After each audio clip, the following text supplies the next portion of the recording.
After a mysterious attack by unknown monsters, humanity found itself on the brink of extinction. These strange creatures, unable to ascend beyond a certain altitude, have taken over almost the entire surface of the planet. A scientist living in the mountains decides to descend into the dangerous lowlands to find a way to destroy these creatures. In Colorado, in a small settlement of survivors, a boy named Hunter breaks the rules and descends below the safe boundary to use binoculars to glimpse a neighboring community on another mountain. On his way back, he notices a creature following him, its red light clearly visible in the distance. Hunter rushes back to the safe zone boundary marked on the slope, crossing it just in time to escape his pursuer. At home, he tells his father, Will, about the incident. Will scolds him for taking such a dangerous risk, reminding him of his weak lungs, which might not withstand heavy exertion. Later, Will goes hunting with Katie, a friend of his late wife Tara. He confides in her about Hunter's loneliness without peers, and how he seeks any opportunity for interaction, even if it's dangerous.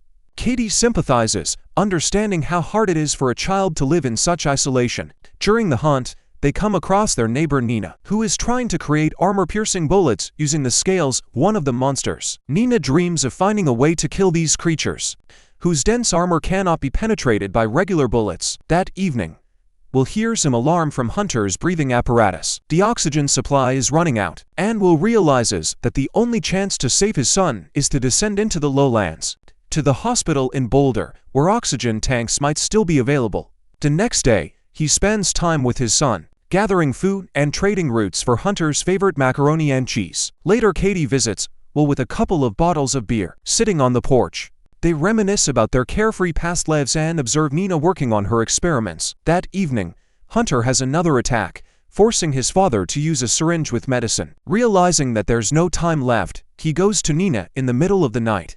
It turns out that Nina had previously made an expedition to the laboratory in the city to collect chemicals and equipment to create weapons against the monsters. Tara, Will's wife, died during that trip. Since Nina is the only one who managed to return alive, Will asks her to accompany him to the hospital. She refuses, reminding him that it's sheer madness, the creatures would tear them apart. However, she doesn't completely dismiss the idea and spends the night preparing a special compass. In the morning, Will stocks up on weapons for the journey at a supply depot. There, Katie finds him and volunteers to join as the third member of the group. Nina is already waiting outside. After saying goodbye to his son, Will leads the women along a route he designed to minimize their time below the safe altitude. During the journey, Nina and Katie clash, struggling to get along. Will is forced to intervene harshly, even knocking a flask out of the scientist's hands to end the argument. Noticing a column of soldiers destroyed by monsters at the bottom of the hill, the travelers descend the path to the desolate hills and the remains of the soldiers,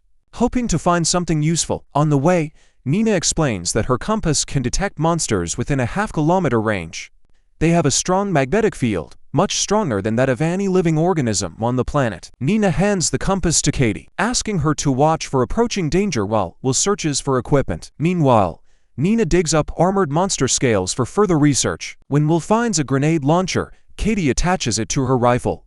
They are ready to move on, but first, they start insulting each other again. Nina accuses Katie of flirting with the husband of her deceased friend, and Katie reminds her who was responsible for Tara's death. After the argument, the group continues their journey. Soon they reach a ski resort with a lift to another mountain. Nina notices on the compass that a monster is nearby, its signal light blinking in the forest behind them. Katie suggests running to a safe height, but Nina objects, claiming they won't make it in time. Will agrees with Nina and runs to the control room to start the lift. Running a short distance, Katie fires the grenade launcher at the approaching monster, but the explosion doesn't harm it. While the women fire from different positions, Will connects the power and starts the lift. He sits in the chair with Nina, and they begin to ascend. Katie, having climbed higher, jumps from a support post to them. She manages to grab on, and Will helps her up. However, the monster strikes the cable with its tentacle, causing the cabin to shake violently. Katie falls, and the others soon follow, landing on the ground. Fortunately, due to the vibrations, the height was not significant, and they escaped without serious injuries. The survivors get up and run with all their remaining strength, making it to the safe zone. The monster obediently stops at the boundary. For the night, the travelers take shelter in a resort cabin. Deciding to drink some whiskey before bed, Nina tells them that the monster's attack was too fast and massive for humans to figure out their weak points. Humanity fell in just a few days. It also turns out that the monsters only attack humans, leaving animals alone, casting doubt on the theory that they are predators hunting for food. Before bed, Will remembers a conversation with his wife before she left with Nina for the laboratory.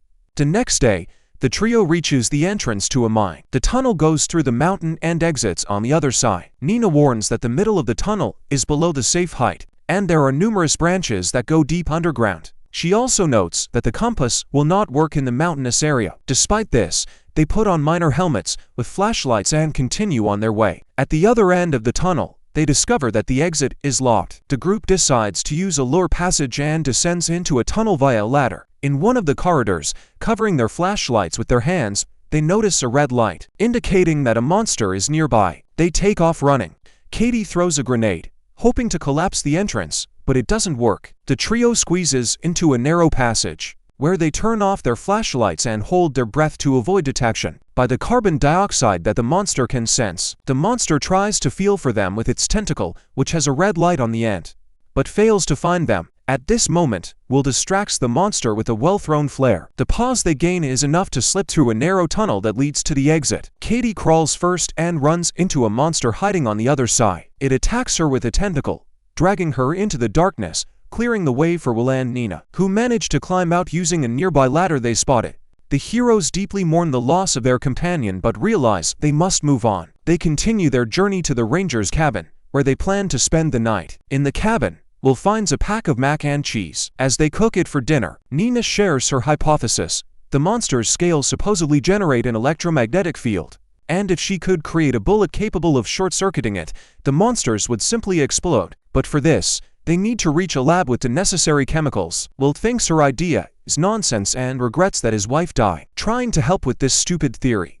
In the morning, they get into the ranger's car and drive down to the safe zone. There is a town and a hospital they need to reach. Without hesitation, Will floors the gas pedal, and the car takes off, gaining speed. Frightening herds of wild animals, the car races down to the deserted town, which hasn't yet grown over with grass after 3 years. Reaching the clinic, the travelers make their way inside. They cautiously sneak to the upper floors toward the storage room, only to find empty shelves. Hearing a suspicious noise on the first floor, they continue sneaking. Will finds more cabinets with supplies and fills his backpack while Nina notes on the compass that a monster is nearby. They rush to the exit. When the creature starts breaking down walls trying to get to them, they head up to a higher floor. There, Will is grabbed through the wall by the monster's tentacles. Nina, using a fire axe, tries to help her friend. Activating the fire suppression system to cover themselves, they run to the end of the corridor. There, Will notices a storage room with oxygen tanks and formulates a plan. Telling Nina to run, he sets up an ambush and waits for the monster to attack. At the right moment, he takes a precise shot at a tank, which explodes. The blast throws the creature out the window, where it falls lifeless. Nina convinces Will not to rush back to the mountains, but to head to a nearby lab. They drive away, unaware that the fallen monster is regaining consciousness. In the lab outside the city, where Nina used to work, she feels confident. While she works with chemicals, coating bullets with various materials and testing them on monster scales, Will explores the premises. He finds her office, where there's a photo of Nina's family. The man had no idea she once had a husband and children. Nina explains that she lost them during the monster attack because she was working that day. Even though it was her day off, she still regrets not dying with them. The initial experiments yield no results. Will suggests they leave quickly, but Nina tells him to go ahead while she stays to keep working. She promises that if it works, she will catch up to him in her car, which is gathering dust in the parking lot. As she continues coating the bullets, the compass needle begins to move. A monster is approaching. She notices some battery packs and decides to use cobalt, which is used in the creation of powerful heat-resistant magnets. Nina manages to create and charge the first prototype of the new bullet. Just as the monster bursts into the building, she takes aim at it. Meanwhile, Will is racing toward the mountain, but a tire blows out. The car skids, crashes into a boulder, and flips over. The driver loses consciousness. When he wakes up, he hears the growl of a monster nearby and, grabbing his bag, runs up the mountain on foot. The monsters chase him across the rough terrain. He nearly reaches the safe zone, but near the border, a second monster is already waiting. A third one soon arrives. The terrifying creatures slowly surround Will. He shoots desperately in a hopeless attempt to save himself, when suddenly one of the monsters collapses from above and then explodes, shattering into pieces. On the mountain stands a proud Nina with a full magazine of her newly invented bullets. The bullets short-circuit the monster's electromagnetic fields, causing an explosion. Nina shoots down the remaining monsters,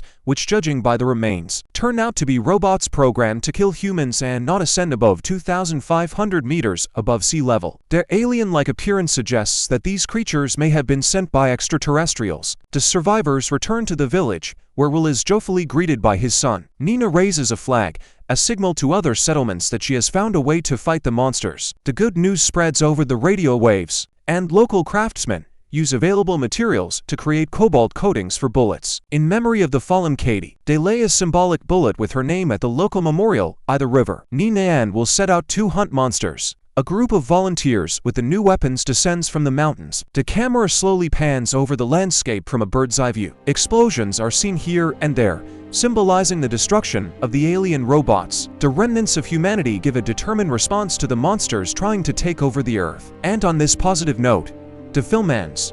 Thank you so much for watching until the end.